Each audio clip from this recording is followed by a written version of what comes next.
Alors comme ça, vous n'avez pas trop apprécié quand je critiquais ces petits loups du Nord. Faut croire qu'ils n'ont pas trop apprécié eux non plus. Vous pensez qu'ils étaient vraiment protégés, mais non. Ils ont tous des secrets. Alors il semblerait que j'ai été abandonné pendant ce tour de garde. Obligé de garder cette espèce de ruine sauvageonne ou premier homme, je ne sais. Avant que je congèle, j'ai quand même envie de vous rappeler une histoire que ma tendre Elena m'a une fois contée lorsque nous étions à l'Estival. L'histoire d'Aerea Targaryen. La pauvre petite Aerea Targaryen, à qui il arriva les pires horreurs, les choses les plus inimaginables. Tellement inimaginables que personne n'aimerait être à sa place. Et même encore aujourd'hui, personne ne sait vraiment ce qui s'est passé, si ce n'est les légendes racontées par certains maîtres.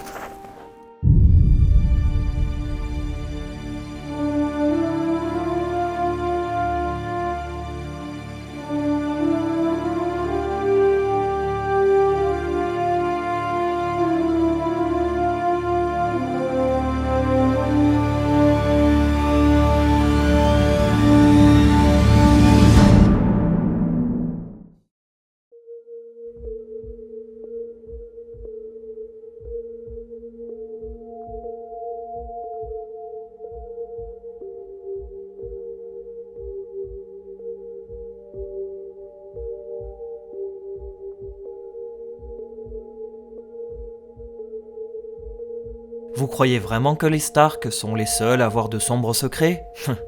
Pauvre fou que vous êtes. Les rois dragons ne sont pas épargnés par les scandales et aberrations de la nature. Loin de leur immonde pratique incestueuse, on retrouve des traces d'histoires sordides dont seuls les Targaryens ont le secret. En l'an 53 après la conquête d'Aegon, nous sommes dans les premières années du règne de celui que l'on appellera plus tard Aerys Ier Targaryen le Conciliateur. La nièce du roi, Aerea, est son héritière le temps qu'il est un enfant, et c'est ce qui se produisit la même année avec la naissance de la princesse Daenerys, fille du couple royal. Aerea est très déçue par sa déchéance du statut d'héritière, et malgré son jeune âge, elle se montre féroce avec son entourage. Il faut dire qu'elle avait été mise en avant par son grand-oncle Maegor, qui l'avait même proclamée héritière le temps qu'il est un fils. Par 2 fois elle fut avancée héritière, et par 2 fois elle fut écartée du pouvoir. Ses relations furent par la suite très compliquées avec sa mère, son père étant mort sous les coups portés par le défunt roi Maegor le Cruel. Aerea s'enferme alors sur elle-même et ne passe plus que le clair de son temps avec les dragons. Elle n'entretenait aucune relation saine avec sa famille, pas même sa sœur jumelle Rhaella, qui devient Septa, se détournant de la politique. Il faut dire que la princesse Aerea était en grand manque d'attention et d'affection, ce qui causa une détresse émotionnelle profonde, perturbant son esprit alors qu'elle ne demandait que de l'amour. Les Targaryens sont vraiment les maîtres de la manipulation, ou des faux espoirs, je ne sais pas. Genre de comportement qui n'aurait pas fait long feu dans les terres de l'orage. Dans sa solitude, Aerea Targaryen se lie d'amitié avec la fougueuse Elisa Farman, qui lui fait part de ses envies de voyage dans des contrées éloignées. Les 2 jeunes femmes s'entourent de récits fantastiques, racontés par des voyageurs ayant découvert des contrées à l'Est, plus loin qu'aucun autre homme d'y être allé. Est-ce cela qui a fait germer les futures idées d'émancipation de la princesse ? Possible, même si je reste persuadé que la haine et cette absence de considération par sa propre famille sont la clé de voûte de cette terrible histoire. Toujours frustrée par sa position, elle décida de prendre son envol et commit un acte irréparable. Aerea Targaryen. Même aujourd'hui, les gens ignorent ce qu'il s'est vraiment passé. Faut le comprendre aussi. Personne n'aura envie de revivre l'horreur qu'a vécue la pauvre petite princesse. Une nuit de l'année 54, Aerea descend dans les enclos des dragons et vole le mythique Balerion, s'envolant de Père Dragon au grand désarroi de sa famille. Balerion était le plus grand et le plus puissant des dragons Targaryens. La colère d'Aerea, mêlée à la puissance destructrice de Balerion, affola la cour, si bien que des gardes scrutaient le ciel en continu à la recherche des 2 fuyards. Des corbeaux furent envoyés à toutes les seigneuries du royaume afin de leur demander de faire remonter toute information sur Aerea si elle venait à réapparaître. Mais hélas, le succès ne fut pas escompté. Il est dit que des missives furent envoyées à Essos dans les cités libres pour exiger toute information concernant Aerea. Même sa mère, Rhaena Targaryen, parcourt les 7 royaumes sur le dos de son dragon Songe-Feu en quête de sa fille. Pendant 2 longues années, Héréa et Balérion disparurent sans laisser la moindre trace. Il fallut attendre l'année 56 pour qu'un garde de Port-Réal voie au loin d'immenses ailes noires arriver telle une furie. Balérion était de retour et toute la cité était en émoi, rattrapée par la peur de la terreur noire. Atterrissant dans la cour du donjon rouge, la population présente fut effrayée par la scène. À peine eut-il touché le sol que la jeune Héréa glissa du dos du dragon et s'écroula au sol.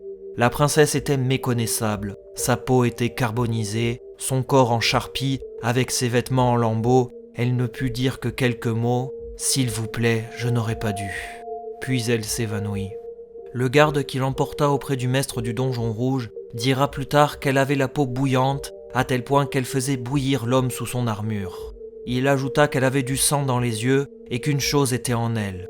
Le maître refusa l'accès au couple royal à son cabinet par peur de contagion, disant au roi Yéhéris Ier qu'il ne pourrait certainement pas la voir dans cet état. Pendant des heures, le maître tenta de sauver la princesse, et le lendemain, le maître sortit de son cabinet médical pour annoncer au roi que la princesse était morte, et l'on fit brûler son corps dans la foulée par peur de contagion.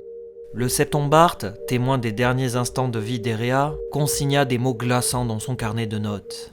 Cela faisait 3 jours que la princesse avait péri, et pourtant je n'arrivais toujours pas à dormir. Je ne sais pas si je pourrais de nouveau dormir paisiblement. La mère est miséricorde, j'ai toujours pensé cela, et le Père juge chaque homme équitablement. Mais il n'y a aucune miséricorde ni justice pour ce qui arriva à notre chère princesse. Comment les dieux peuvent-ils être aussi aveugles et si indifférents pour permettre une telle horreur ?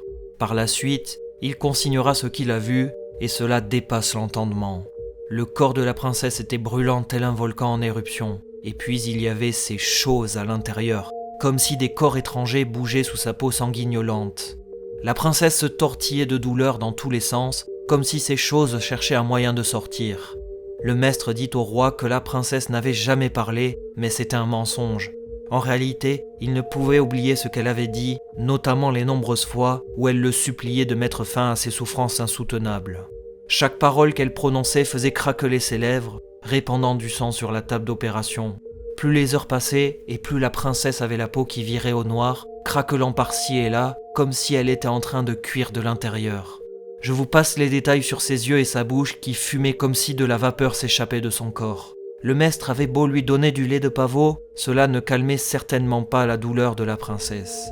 Impossible de savoir si tout ce que je viens de vous raconter est vrai ou pas. Alors certes, elle a fait un ultime voyage avec Balérion, la terreur noire, le grand dragon d'Aegon le Conquérant, enduré tant de souffrances. Je me demande comment c'est possible pour un simple enfant. Je commence vraiment à m'interroger et à me demander pourquoi ce foutu lord commandant m'a laissé garder une ruine. Dans un dernier espoir, le maître tenta de refroidir Héréa en la plongeant dans un bain de glace, mais le choc de la glace et du feu ne fit qu'empirer l'état de cette dernière. Son cœur s'arrêta car il ne supporta pas le choc thermique, et c'est vraiment là que le récit du septombarte vira à l'horreur. Les choses sous sa peau sortirent enfin suite à ce bain glacé. Ce qui fut consigné dans les écrits du septon est inimaginable. Des vers avec des visages, des serpents avec des mains et d'autres abominations. Certains étaient aussi petits que des doigts, un autre aussi grand qu'un bras. Le septon semblait aussi marqué par ce qu'il vit, notamment les cris qu'il poussait. En réalité, ces créatures n'aimaient pas du tout la glace, et les pages du journal du septon s'arrêtent là avant de reprendre quelques jours plus tard. La question que tout le monde se posait était légitime. Où avait bien pu passer la princesse Héréa et Balérion pendant ces 2 années ? Comment a-t-elle pu tenir dans un tel état ? De même, comment Balérion fut-il blessé ? Car là aussi, le dragon semblait avoir subi de sérieuses blessures sur son poitrail. Pour beaucoup, Balérion a emmené la princesse jusqu'aux ruines de Valyria, là où il vit le jour, et c'est en vivant sur place qu'ils furent tous les deux attaqués par les démons hantant les lieux. Pour les amateurs d'histoires sordides, Héréa fut contaminée par des engeances du mal, des créatures issues des terribles mutations tentées par la magie des Valyriens, ou les cadavres ambulants des Valyriens revenus à l'état de larves. Des sortes d'aberrations de la nature qui se nourrissaient de la chair humaine. En même temps, Valyria est réputée pour être un endroit maudit, il n'existe nul autre endroit pour voir de telles créatures. Des veurs de feu, des expériences magiques ratées.